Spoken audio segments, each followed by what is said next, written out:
Well, this is John Black, super chemist.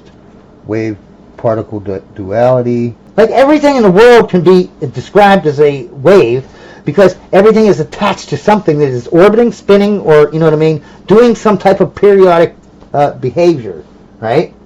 That doesn't mean they're waves. If the math described the leprechaun, does that mean leprechauns are there? That's how the pendulum goes back and forth. Math says the leprechaun does it, so it had to be a leprechaun. So this is not a wave, not a wave, not a wave, not a wave, not a wave. Okay, but they can scatter. It can be interfered with, right? Just because you're a particle doesn't mean you can't. If you're scattered, so then you're gonna be a wave. You can't. Oh, bull. Okay, bull. Right? And like we said, right? Even if you throw a ball through these two holes or whatever, like you're 40 feet away, right?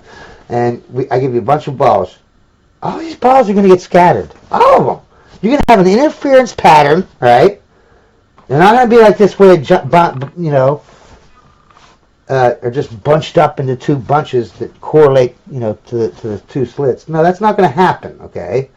Life isn't, because you're going to throw it all around the whatevers, the slits. And since the slits are so tiny compared to your ball, right, you're obviously, a lot of times, you're going to hit the sides, and it's going to get scattered like this, right, like this, right? And it's going to cause this pattern, all right? Doesn't make it a wave, okay? It makes the path a wave. Now I want you to look at these scattering things. Look at this pool table. Do you know what that's called when you hit the cue ball into there and everything scatters? Yeah, that's scattering. Okay. See this right here to this ground or something your photon is going to bounce off of, right?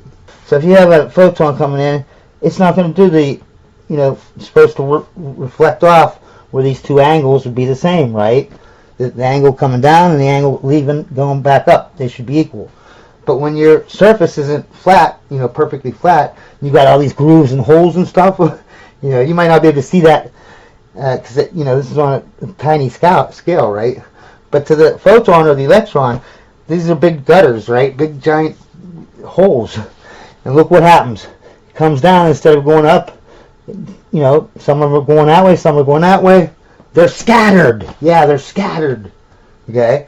And even if it's just a whole ball, like a basketball, and I'm throwing it. If I threw it into this jaggedy little hole thing, yeah, same thing would happen. It's every time I threw a ball in that same thing, that same line, right?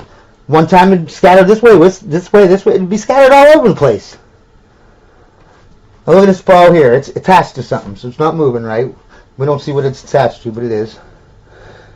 And we scatter light, we throw our light at it, and it would scatter. But we're not talking about light right now. We're talking about photons, right? We're not talking about waves, we're talking about particles. So your particles come in, right? Same way as this did, right? But I want you to see what's happening, right? Because this is a sphere. It's not a flat thing, right? Okay? So you can see this first line is orange, right? And it doesn't have another line with it because it bounced back. See the dotted black line? That's your tangent line, right? So, boom, it goes in and it comes back exactly the same, way, right? So you don't see the reflected ray, right? But look, there's another orange line there, right? It goes in, boom. Now, the tangent line would be over here. Look at this black tangent line and this orange tangent line. See how it's been rotated slightly, right? Because this orange thing the one on the right has been moved over on the sphere, and the sphere is a sphere, not a flat thingy, right? So it gets reflected like this, right? See how it goes off on here? The first one just went up this way. This one's going, horizontally. What about this green one, right? It's over further on the ball, so it's going to travel further. Guess what? His tangent line is going to be different, right? Oh, actually, I didn't do a green one. I got the green one right here. It goes up here. But again, the tangent is going to be, the black line is the tangent here. Here's the tangent. Now the tangent keeps rotating, right? And so, see, it goes off at a different, it gets scattered, you know what I mean? But you get the idea. now we'll go to the red one. The red one is even further moreover, right? So his tangent line is going to be, look at this tangent line, look at this tangent line, right? And then look at this tangent line. You can plainly see they're being rotated, right? And the more it rotates, the bigger the angle, right? Because look at this red one. He goes out and basically almost straight up. Look, see here, is that? That's scattering. Why does people think that you can't, a particle can't do that? I don't know. Well, let's make sure that you know that you can, scattering isn't just for, waves, right? This is Wikipedia. Scattering. It's a wide range of physical processes where moving particles, see that? Moving particles, or radiation of some type, such as light or sound, are forced to deviate from a straight path trajectory by localized non-uniformities, including particles and radiation. Okay, so yeah, scattering, it's not just for waves. The sense of the term became broader as it was recognized that the same mathematical framework used in light scattering could be applied to many other phenomena. Scattering can refer to the consequences of particle-particle collisions, particle-particle, between molecules, atoms, electrons, protons, and other particles. It's not just for photons. Particle-particle scattering theory is important in areas such as particle physics, atomic, molecular, and optical physics, blah, blah, blah, blah. Scattering theory is a framework for studying and understanding the scattering of waves and particles. Scattering also includes the interaction of billiard balls on a pool table. The term elastic scattering implies that the internal states of the scattering particles do not change. This is all about particles, okay? In elastic scattering, by contrast, the particles, internal state is changed, which may amount to exciting some of the electrons of the scattering atoms. Now you're scattering atoms.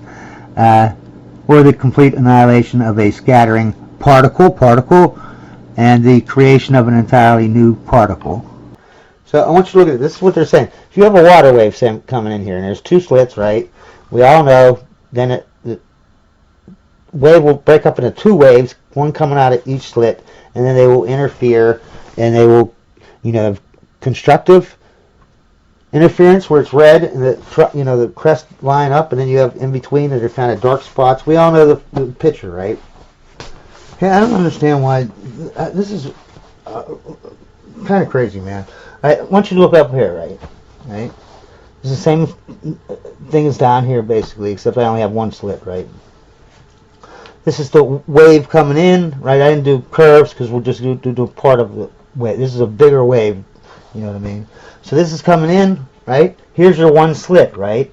These lines don't exist yet, right? There's your slit, right?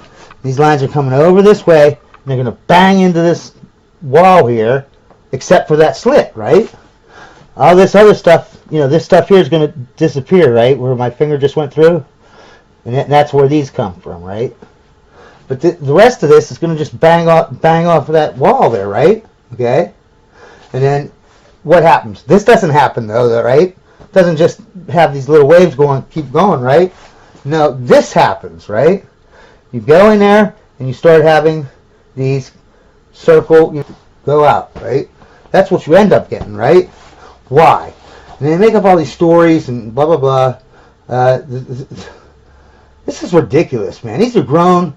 They had 100 years to figure this out, and they're still confused. Okay, here's a pond, all right? See the pond?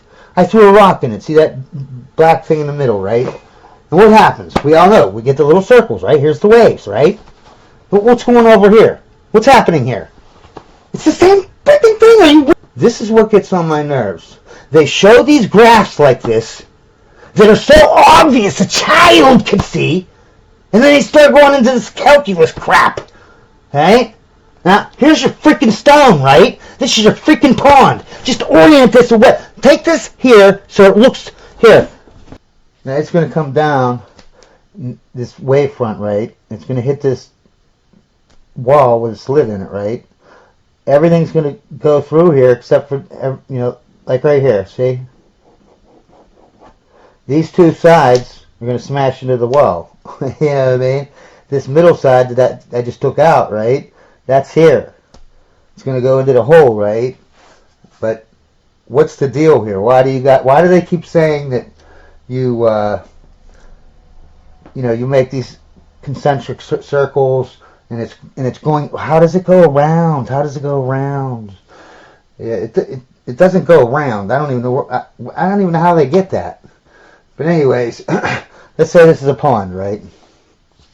You drop it, that red thing is a stone, right?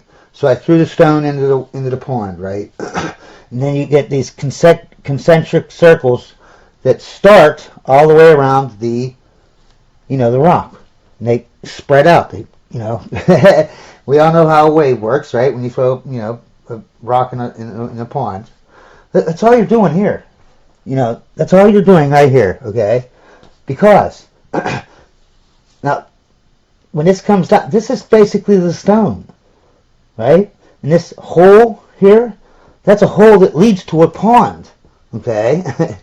And when this wavefront comes down, yeah, you're going to lose these. They're going to smash into the wall. But I want you to think of this as the part that goes into the thing, right? 'Cause this, here, put it like this, right?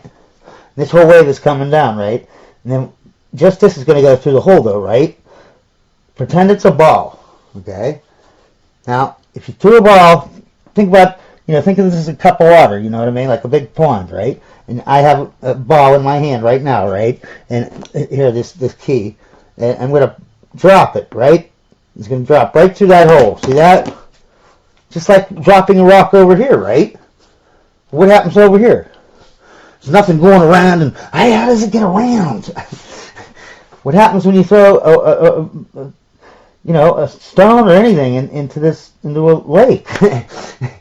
It's not that things went around and how did they get around the wall? It didn't. It did same thing over here. It made a concentric circle that started the same size as that ball, and so did this guy. He did a concentric circle the same size as him. The only thing is it's a half circle because these two parts of the wavefront is going to stop any, you know, concentric circles on this side, right? Basically, that's all you're doing. You're dropping a ball into a pond. And these right here, they just like over here. You got this hook is that first thing, right? And it expands out, just like over here. It expands out. It doesn't reach around to whatever, right? It's just like over here. Like, watch this. Watch. Now, if I erase all this, right? Okay. See, these waves didn't go around anything. They just spread out, just like over here. It's spread out. It just can't spread out on this side, right? How could it spread on this side when you got these, you know, 3/4 of your wavefronts just smashing into there? You're not going to have any circles on that side. But you can see, right? I mean, I looked it up, like, just, you know, so see what people are saying or whatever. This thing with the wavefront, it's all whatever, these wavelets. You could whatever. I don't even understand. I mean, I get it. I get it. You know, this is going to be your next wavefront, you know, but it doesn't seem like I just don't. No one sees this, that you're just dropping a ball in a pond, right? You're throwing a rock in a pond. The concentric circles spread out. They didn't go around. This ball was dropped in there. You know, this is the ball, right? And it smashed into there. So that's like a fist. Boom. It's like a ball, rock. And it came down, right? into this other water that's contained